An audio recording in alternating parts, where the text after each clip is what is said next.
सुप्रभात बच्चों, मैं सोनल श्रीवास्तव विज्ञान अकेडमी से। जैसा कि हम पढ़ रहे थे क्लास 4th में चैप्टर 7 सोना के बारे में कि सोना किस तरीके से पहले पढ़ाई करता था और जब उसने अपना घर छोड़ा तो उसे क्या क्या करना पड़ा, कहाँ कहाँ भटकना पड़ा और घर से निकलकर उसने कितनी बड़ी गलती की थी, उसके बारे में हम पढ़ रहे थे। देखिए, जब उसके टीचर ने उसको डांट दिया तो क्या किया, पढ़ाई अपनी छोड़ दी और घर से वो निकल गया। रात को क्या किया, रात को चुपचाप उठा और घर से भाग गया। कैसे कैसे वह कहाँ कहाँ पहुँचा, किस तरह वह छुप छुप कर इस शहर में आया और आखिर इस ढाबे में बर्तन धोने का काम करने लगा। ढाबे वाले की गालियाँ मारपीट सहता रहा। घर लौटने का उसका बहुत मन करता, परंतु लज्जा के कारण पाँव ही नहीं उठते। उसके माता पिता उसके बिना कितना परेशान होंगे, कहाँ कहाँ उसे नहीं खोजा होगा, पर वह घर कैसे जाए। यहाँ तो सुबह 4 बजे से रात को 11 बजे तक काम ही काम। ढाबे का मालिक आधे घंटे भी खेलने के लिए नहीं छोड़ता था। जब दूसरे लड़के बाहर खेलते हैं तो उसका मन भी उसके वश में नहीं रहता था, क्योंकि वो तो था या आप जैसे बच्चा ही था।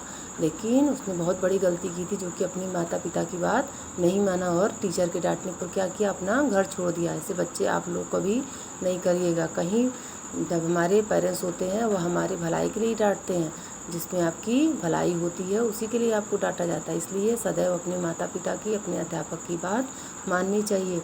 कहीं हाथ से कोई प्याला छूट गया तो बस मालिक की लात उसे खाए। जब वो बर्तन धोता और उसके हाथ से अगर कोई बर्तन टूट जाता या छूट जाता तो उसका मालिक क्या करता, उसकी पिटाई करता था।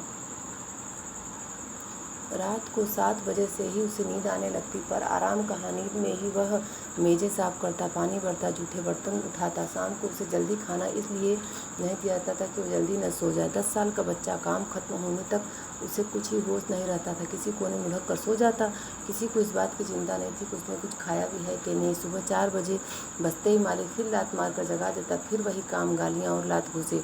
ओह, वह क्यों रोज घर छोड़कर चला आया। माँ का प्यारा सोहना छोटू क्यों बन गया। वह खेलने, खाने के, पढ़ने के दिन थे। रोज़ की तरह आज भी छोटू ट्रे में जूठे गिलास लिए धोने जा रहा था। सामने सड़क पर कुछ बच्चे गेंद खेल रहे थे। छोटू खेल में खो गया। तभी ढाबे के मालिक का भयानक चेहरा सामने दिखाई दे। डर के मारे छोटू के हाथ से ट्रे छूट गई और छन से गिलास टूट गया। मालिक ने डंडा उठाया और छोटू की ओर झपटा। सोनू एक ही झटके में उठ खड़ा हुआ। नहीं, वह ऐसे राक्षसों की मार खाने के लिए पैदा नहीं हुआ है।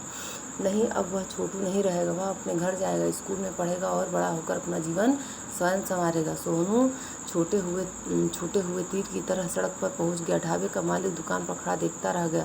सोहना के छोटे छोटे पैर तेजी से उठ रहे थे। उसकी आंखों में उसका गांव और उसका सपना तैर रहा था।